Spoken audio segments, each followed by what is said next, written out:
जैसा कि last episode में हमने देखा था कि यांका और उसके साथियों की मुलाकात फेंगयुन टावर के फेंग और लिंगशाओ पवेलियन के होंगचिन से हो गई। ये लोग गोल्डन आइड फ्लेम डीमन को मारने की फिराक में थे, मगर वो डीमन हद से ज्यादा पावरफुल था, जिसके चलते वो इन सब पर भारी पड़ जाता है। साथ ही साथ वो डीमन डोशियान पर भी जानलेवा हमला करने वाला था, मगर यांका ने समय रहते उस डीमन पर अटैक कर डोशियान को बचा लिया। अब ये सभी लोग उस डीमन को खत्म करने के लिए अलग अलग टीम में स्प्लिट हो गए, जिसमें यांका पूरी तरह से अकेला था।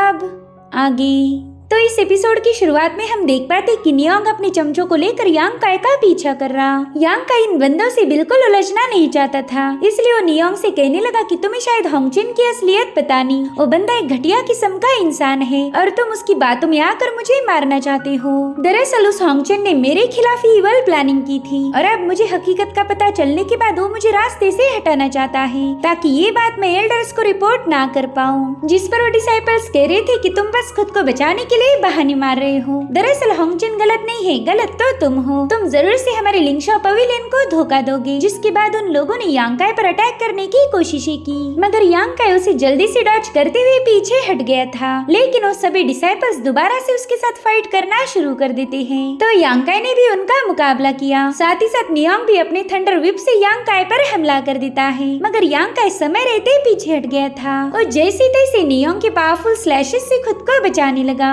जिसमें यांका थोड़ा सा घायल भी हो जाता है, मगर फिर भी वो नियोंग के सामने गिव अप नहीं करता। दरअसल इस थंडर विप में एक अजीब सी पावर्स थी, जो कि सामने वाले की बॉडी को सुन कर दे। यांका को पता था कि नियोंग के साथ फाइट करना बेवकूफी होगी। अगर उसने ऐसी गलती कर दी तो शायद नियोंग उसे बुरी तरह से घायल कर देगा। वहीं पर नियोंग कह रहा था कि यांका चलो जल्दी से मेरे सामने सरेंडर कर दो। अगर तुम मेरे सामने हार मानते हो तो मैं बस तुम्हारे एक हाथ को ही अपाहिज कर दूंगा। ये मेरी तरफ से बस तुम्हारे लिए एक छोटा सा सबक समझ लेना। वैसे भी तुम्हें जान से मार के मुझे कुछ भी हासिल नहीं होने वाला, इसलिए बेवजह झगड़े को आगे मत बढ़ाओ। जिस पर यांका कहता है हाँ, ये बोलने के लिए तो काफी ज्यादा आसान है। अगर तुम्हें वाकई दम है तो चलो फिर मुझ पर अटैक करके दिखाओ। मैं भी देखना चाहता हूँ कि तुम्हारे अंदर कितनी पावर्स है। साथ ही साथ यांका ने नियोंग के साथियों की पावर्स को भी चेक कर लिया था। इनमें से 4 बंदों के पास मार्शल स्किल्स भी नहीं थी, मगर उनकी बॉडी की स्ट्रेंथ काफी ज्यादा अच्छी है। वैसे अकेले अकेले तो वो यांका को हरा नहीं सकते थे, मगर एक साथ मिलकर अटैक कर दे तो यांका को आराम से डोमिनेट कर सकते हैं। और फिर तो यांका की गोल्डन प्राउड बॉडी भी उसे सपोर्ट नहीं कर पाएगी, इसलिए यांका बस पीछे हटने का फैसला लेता है।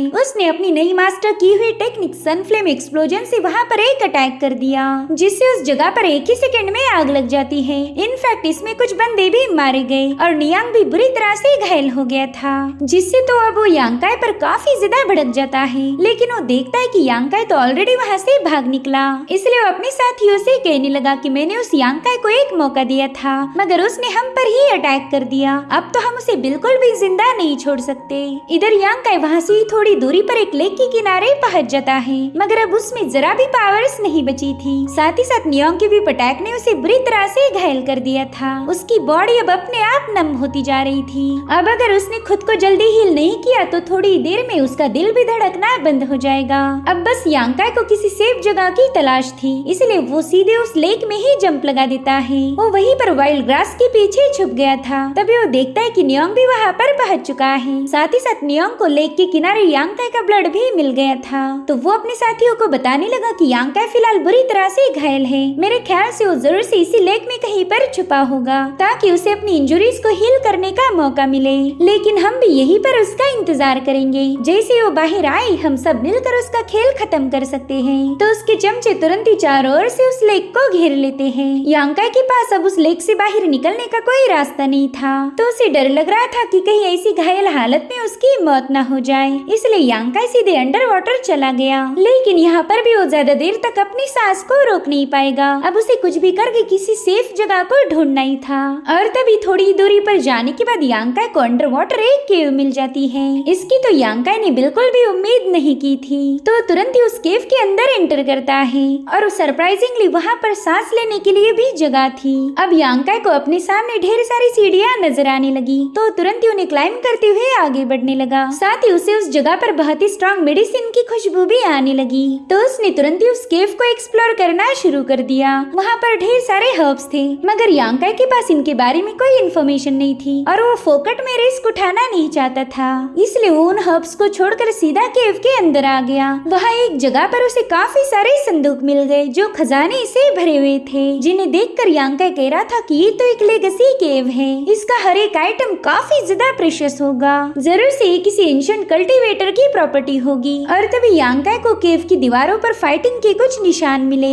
तो समझ गया कि जरूर से इस ट्रेजर को हासिल करने के लिए यहाँ पर खतरनाक बैटल हुई होगी। साथ ही उसे ये जगह भी काफी ज्यादा अजीब लग रही थी। एक सेकंड के लिए तो उसे ऐसा लग रहा था कि उसने जल्दी से यहाँ से बाहर जाना चाहिए, मगर बाहर तो नियांग और उसके चमचे खड़े हैं, इसलिए यांकाई डिसाइड करता है कि वो जल्दी से खुद को हील करके यहाँ से दफा हो जाएगा। और तभी यांकाई को अपने सामने एक स्केलेटन नजर आया जो कि मेडिटेट करते हुए ही मर चुका था। वहाँ पर उसकी हड्डियों के अलावा और कुछ मौजूद नहीं था, जो देख यांकाई काफी ज्यादा इमोशनल हो गया। वो कहता है कि शायद इस बंदे ने अपने ट्रेजर को सेफ रखने के लिए फाइट की हो गई और उसी में मारा गया। वाकई मौत के बाद कोई भी दौलत हमारे काम नहीं आती। अगर मैंने अब जल्दी से खुद को हील नहीं किया तो शायद मैं भी इसे ज्वाइन करूंगा। इसलिए वो तुरंत ही एक जगह बैठकर खुद को हील करना शुरू कर देता है, मगर थोड़ी देर में उस स्केलेटन के अंदर से बहुत ही स्ट्रॉन्ग एनर्जी रिलीज होने लगी जो कि आगे बढ़ते हुए सीधा यांकाई को ट्रैप कर लेती है। इतना ही नहीं, उस स्केलेटन ने वहाँ का रास्ता भी ब्लॉक कर दिया था ताकि यांकाई बिल्कुल भी यहाँ से भागने न पाए। साथ ही साथ यांकाई को एक मॉन्स्टर के जोर से हंसने की आवाजें आने लगी। दरअसल उस मॉन्स्टर ने यांकाई की सोल पर अटैक किया था, इसलिए यांकाई भी अपनी पावर्स को एक्टिवेट करते हुए सीधा उस मॉन्स्टर पर अटैक करने के लिए रवाना हो गया। यांकाई ने उस स्केलेटन पर एक पावरफुल पाम अटैक किया था जिससे उस स्केलेटन अचानक से ही ब्रेक हो जाता है, तो यांकाई समय रहते उससे दूर हट गया। अब वो देख पाता है कि उसके सामने एक बहुत ही बड़ा स्कल मॉन्स्टर पहुंच चुका है। वो कह रहा था, लड़के तुम तो काफी ज्यादा बहादुर हो, मगर तुमने एक गलत बंदे से पंगा लिया है। जिसके बाद वो अपनी इवल पावर का यूज करते हुए यांकाई को डोमिनेट करने लगा, मगर यांकाई जल्दी से अपनी एनर्जी को एक्टिवेट करते हुए खुद को बचाने लगा। उससे पूछता है कि बताओ तुम कौन हो और तुम बेवजह मुझ पर अटैक क्यों कर रहे? जिस पर मॉन्स्टर कह रहा था कि तुम मेरी ही केव में आकर मुझसे सवाल पूछ रहे हो। तुमने तो ये पहला ही समझ जाना चाहिए था कि मैं ही इस केव का मास्टर हूँ। ये सुनकर यांकाई काफी ज्यादा सरप्राइज हो गया क्योंकि उसकी मुलाकात सीधे लेगेसी केव के मास्टर से हुई थी। अब वो मॉन्स्टर उससे कहने लगा कि तुम देख सकते हो इस केव में ढेर सारा ट्रेजर है, साथ ही साथ मार्शल आर्ट के काफी नायाब मैनुअल भी। अगर तुम मेरे लेगेसी को इनहेरिट करो तो ये सब कुछ तुम्हारा हो जाएगा। लेकिन यांकाई को पता था कि इस दुनिया में फ्री लंच नाम की कोई चीज नहीं, जरूर से बदले में मुझसे कुछ चाहता होगा।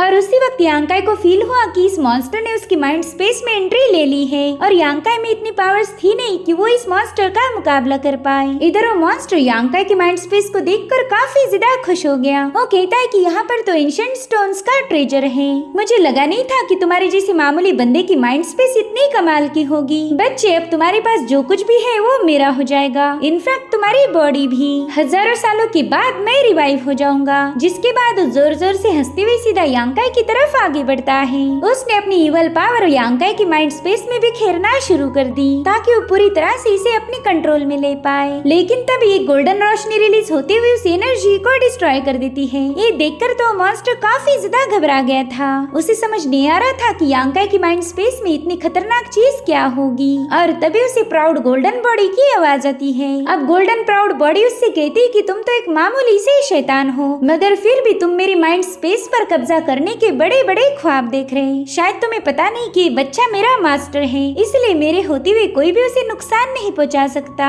तुम तो सीधे मेरे रास्ते में आए हो, अब तो तुम्हें कुचलना ही होगा। तो मॉन्स्टर हंसते हुए प्राउड बोन गोल्डन बॉडी से कहने लगा कि तुम खुद को प्राउड बोलते हो, मगर तुमने एक मामूली से कल्टीवेटर को अपना मास्टर बना लिया। इस बच्चे की बॉडी में छुपकर तुमने ये साबित कर दिया कि तुम किसी काम के नहीं हो। चलो अब देखता हूँ कि तुम मुझे कैसे रोकोगे। जिसके बाद उस मॉन्स्टर ने गोल्डन बॉडी पर अटैक करना शुरू कर दिए। तो गोल्डन बॉडी ने भी अपने क्लॉज को रिलीज करते हुए तुरंत ही उसके अटैक को डिस्ट्रॉय कर दिया। और अब अटैक करने की बारी गोल्डन बॉडी की थी। उस मॉन्स्टर को कैप्चर करने की कोशिश कर रहा था, जो देखकर उसने इधर उधर भागना शुरू कर दिया। साथ ही साथ अपनी पावर्स को एक्टिवेट करते हुए वहाँ पर एक बहुत बड़ा स्कल रिलीज कर देता है, जिसे गोल्डन बॉडी डिस्ट्रॉय नहीं कर पाई। तो मॉन्स्टर कहता अच्छा तो ये है तुम्हारे गोल्डन बॉडी की रियल पावर। ना मैं तो जरा भी इम्प्रेस नहीं हुआ। मुझे तो लगा था कि तुम काफी ज्यादा स्पेशल होंगे, मगर स्पेशल नाम की तुम्हारे पास कोई भी चीज नहीं है। और अब उस मॉन्स्टर ने अपने ढेर सारे स्कल्स बनाते हुए प्राउड गोल्डन बॉडी पर अटैक कर दिया।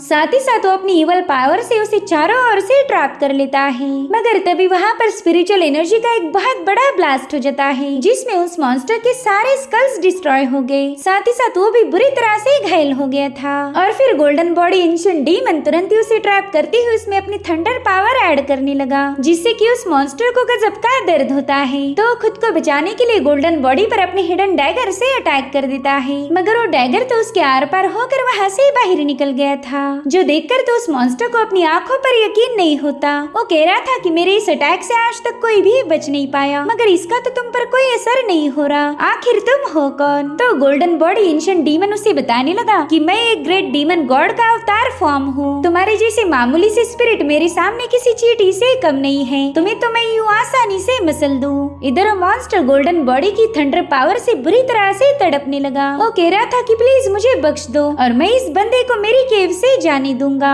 जिस पर एंशिएंट डीमन कहता है कि तुम उस सिचुएशन में नहीं हो कि मेरे साथ डील कर पाओ। तुमने मेरे माइंड स्पेस पर कब्जा करने की जरूरत की है, तो इसकी सजा भी तुम्हें जरूर मिलेगी। और हाँ, तुम्हें डरने की जरूरत नहीं, क्योंकि मैं तुम्हें जान से नहीं मारूंगा। तुम्हारे एबिलिटीज को एब्सॉर्ब किए बिना तो बिल्कुल नहीं। तुम्हारी यही पावर यांकाई के काम आ सकती है। साथ ही साथ मैं तुम्हारे एग्जिस्टेंस को मिटाकर इस दुनिया को जो फ्यूचर में नुकसान होगा उससे बचा सकता हूँ। वहीं पर वो मॉन्स्टर गोल्डन बॉडी के सामने रहम की भीख मांगता है। वो कह रहा था कि मेरे पास ढेर सारी सुपीरियर मार्शल की स्किल्स है। अगर तुम मुझे जिंदा छोड़ दो तो मैं इस बच्चे को सारी स्किल सिखाने के लिए तैयार हूँ। तभी यांकाई कह रहा था कि थोड़ी देर पहला तो तुम मुझे लूजर बोल रहे थे, और अब तो अचानक से ही तुम्हारा बात करने का लहजा बदल गया। भला तुम एक लूजर को अपनी स्पेशल टेक्निक क्यों सिखाओगे? जिस पर मॉन्स्टर कहता है कि मेरे बाप मुझे माफ कर दे, मैंने तुझे पहचानने में गलती कर दी। प्लीज इस गोल्डन बॉडी से बोलकर मेरी जान बख्श दो। और वैसे भी तुम मुझे एब्सॉर्ब नहीं कर पाओगे, क्योंकि मैं एक इवल एनर्जी से बना हुआ हूँ, इसलिए वो तुम्हारे लिए हार्मफुल होगी।